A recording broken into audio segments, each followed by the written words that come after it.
2 বছর ধরে একের পর এক মুক্তির দিনক্ষণ ঘোষণায় এসেছে নন্দিনী সিনেমার।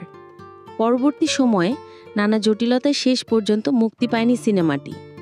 এবার সেই নন্দিনী আগামী 12 সেপ্টেম্বর মুক্তি দিতে চান পরিচালক সোয়াইবুর রহমান রাসেল। সেভাবেই এখন সব পরিকল্পনা এগিয়ে নিচ্ছেন। সোয়াইবুর রহমান বলেন, এখন সিনেমাটি রিলিজ করা দরকার। ফাইনালি গত বছর 2 আগস্টকে টার্গেট করে এগিয়েছিলাম, পরে তো আর কোনো কিছুই সম্ভব হয়নি। এখন আর বসে না থেকে আগামী মাসকেই বেছে নিচ্ছি। সিচুয়েশন কেমন হবে সেটা এখনও বুঝতে পারছি না, তবে আমরা আশা করছি ভালো একটা সময় হয়ে আসবে সেপ্টেম্বর। সেইভাবেই আমরা পোস্টার ব্যানার সব রেডি করছি। গত বছর জুলাইতে অফিসিয়াল পোস্টার প্রকাশ করে প্রযোজনা প্রতিষ্ঠান থেকে জানানো হয় আগস্ট মাসের প্রথম সপ্তাহে মুক্তি পাবে। সেভাবেই এগিয়ে চলে প্রচারণা।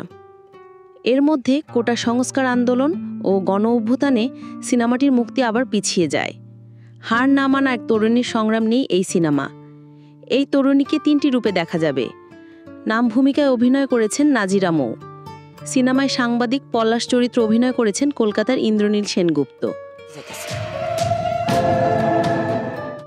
2019 সালে সিনেমাটি শুটিং হয়। সেই সময়ে বেশ কয়েকবার শুটিং হয়েও শিডিউল সহ বেশ কিছু জটিলতায় শুটিং বন্ধ হয়ে যায়। পরে শুরু হয় করোনা। এর মধ্যেই সিনেমাটির বাকি কাজ শেষ হয়। তারপর সিনেমাটির পোস্টের কাজ শেষ করে মুক্তির প্রক্রিয়ায় এগোতে থাকেন পরিচালক।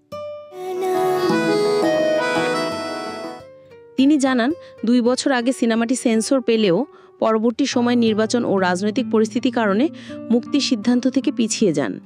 পরে চলে আসে 2 ঈদ। পরিচালক জানালেন, ভালো একটা সময়ের অপেক্ষায় ছিলেন।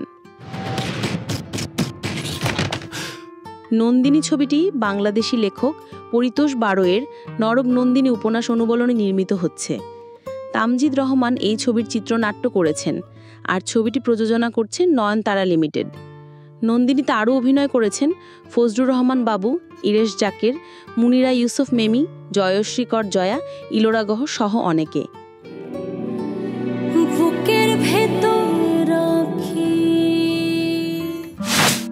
বিনোদনের আরও খবর জানতে সাবস্ক্রাইব করে চোখ রাখুন গ্রিন ভিউ ইউটিউব চ্যানেলে।